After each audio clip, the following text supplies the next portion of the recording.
We'll be reading from Ruth tonight, all 4 chapters, and that will be starting and finishing Ruth, chapter 1. In the days when the judges ruled, there was a famine in the land. So a man from Bethlehem in Judah, together with his wife and 2 sons, went to live for a while in the country of Moab. The man's name was Elimelech. His wife's name was Naomi, and the names of his 2 sons were Mahlon and Chilion. They were Ephraimites from Bethlehem, Judah, and they went to Moab and lived there. Now Elimelech, Naomi's husband, died, and she was left with her 2 sons. They married Moabite women, one named Orpah and the other Ruth. After they had lived there about 10 years, both Mahlon and Chilion also died, and Naomi was left without her 2 sons and her husband. When Naomi heard in Moab that the Lord had come to the aid of his people by providing food for them, she and her daughters-in-law prepared to return home from there. With her 2 daughters-in-law, she left the place where she had been living and set out on the road that would take them back to the land of Judah. Then Naomi said to her 2 daughters-in-law, "Go back, each of you, to your mother's home. May the Lord show you kindness, as you have shown kindness to your dead husbands and to me.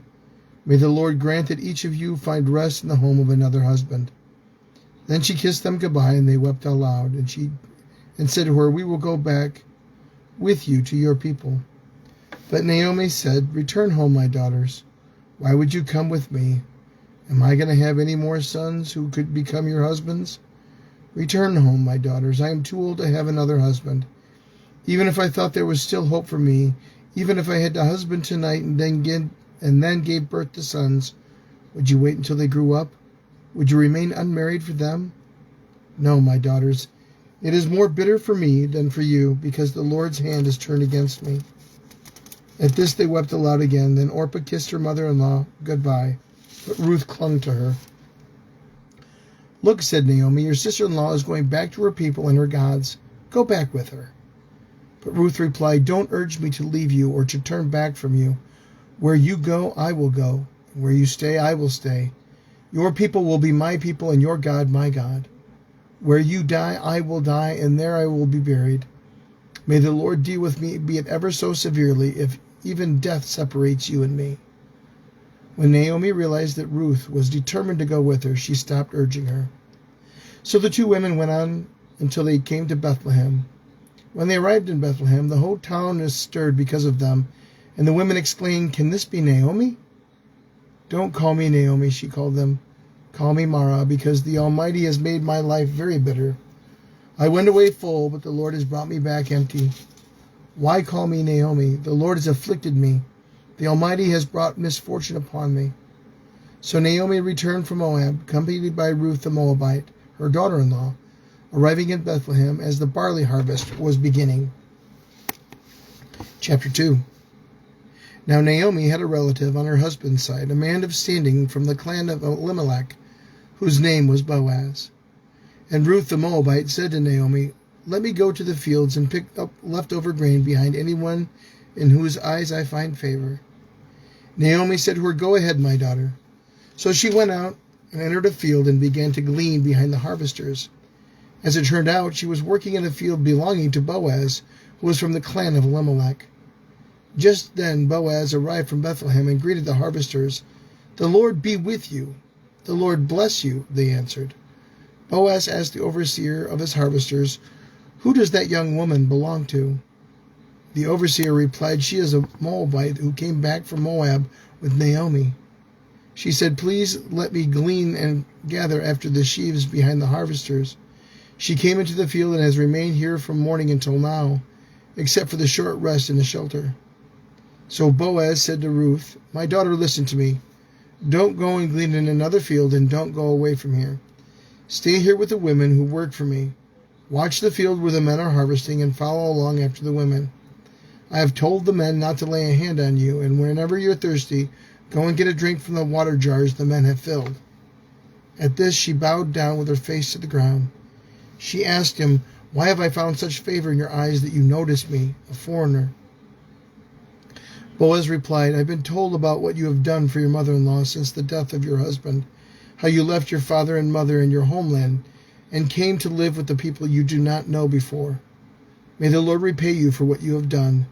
May you be richly rewarded by the Lord, the God of Israel, under whose wings you have come to take refuge." "May I continue to find favor in your eyes, my Lord," she said.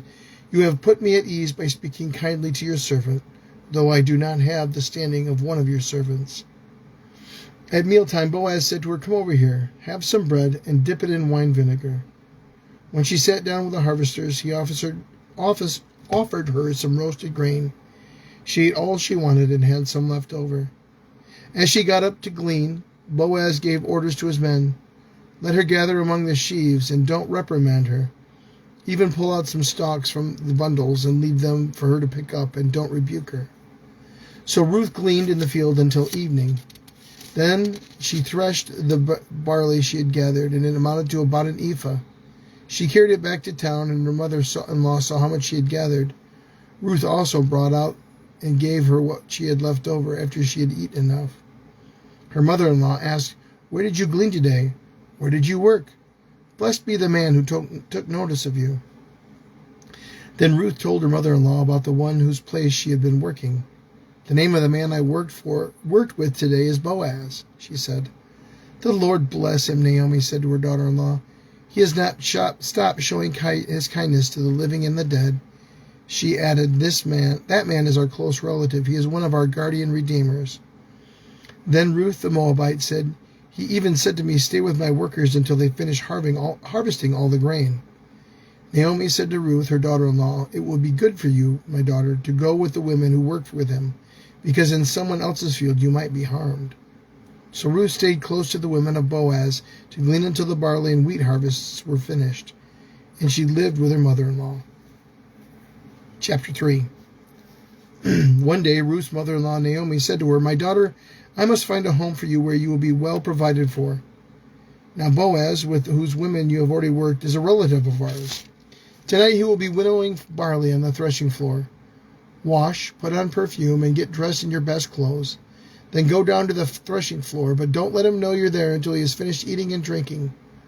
When he lies down, note the place where he is lying. Then go and uncover his feet and lie down. He will tell you what to do." "I will do whatever you say," Ruth answered.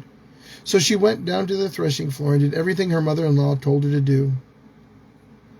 When Boaz had finished eating and drinking and was in good spirits, he went over to lie down at the far end of the grain pile. Ruth approached quietly, uncovered his feet, and lay down.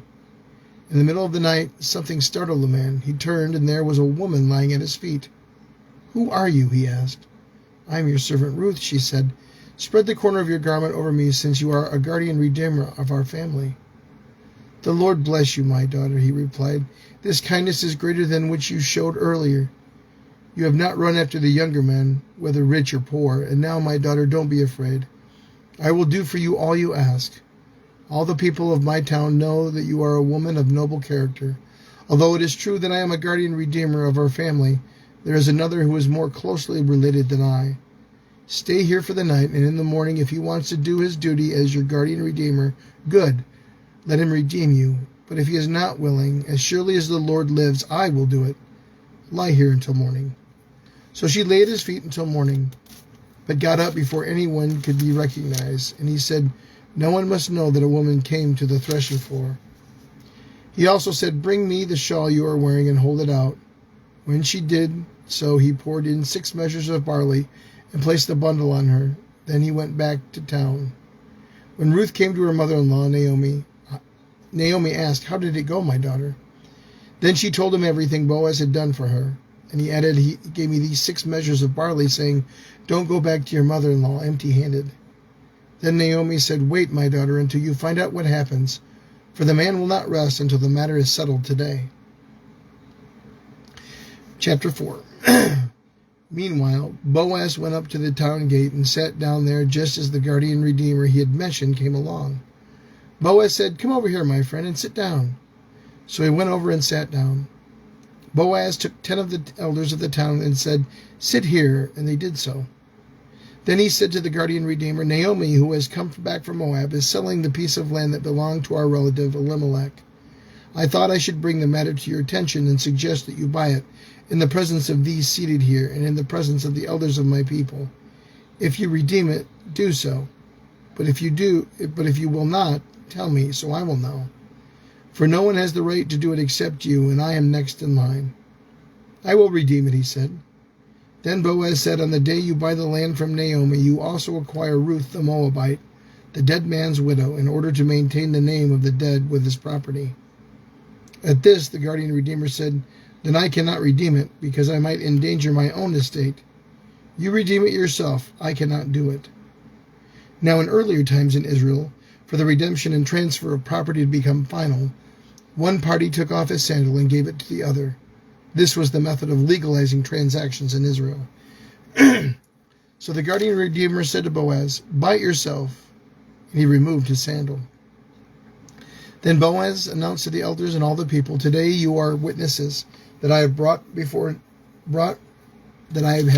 from Naomi all the property of Elimelech, Kilnan, and Mahlon, and have also acquired Ruth the Moabite, Mahlon's widow, as my wife, in order to maintain the name of the dead with his property, so that his name will not disappear from among his family or from his hometown. Today you are my witnesses. Then the elders and all the people at the gate said, we are witnesses. May the Lord make the woman who is coming into your home like Rachel and Leah, who together built up the family of Israel. May you have standing in Ephrath and be famous in Bethlehem. Through the offspring the Lord gives you by this woman, may your family be like that of Perez, whom Tamar bore to Judah. So Boaz took Ruth, and she became his wife. When he made love to her, the Lord enabled her to conceive, and she gave birth to a son.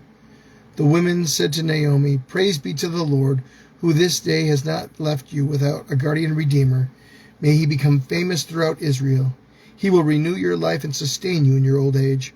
For your daughter-in-law who loves you, and who is better to you than 7 sons, has given him birth. Then Naomi took the child in her arms and cared for him.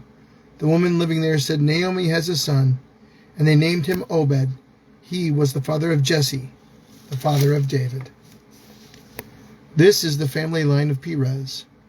Perez was the father of Hezron, Hezron the father of Ram, Ram the father of Amminadab, Amminadab the father of Nahshon, Nahshon the father of Salmon, Salmon the father of Boaz, Boaz the father of Obed, Obed the father of Jesse, and Jesse the father of David. Ruth, chapter 1 through 4. This concludes the book of Ruth, the word of God for the people of God. Thanks be to God.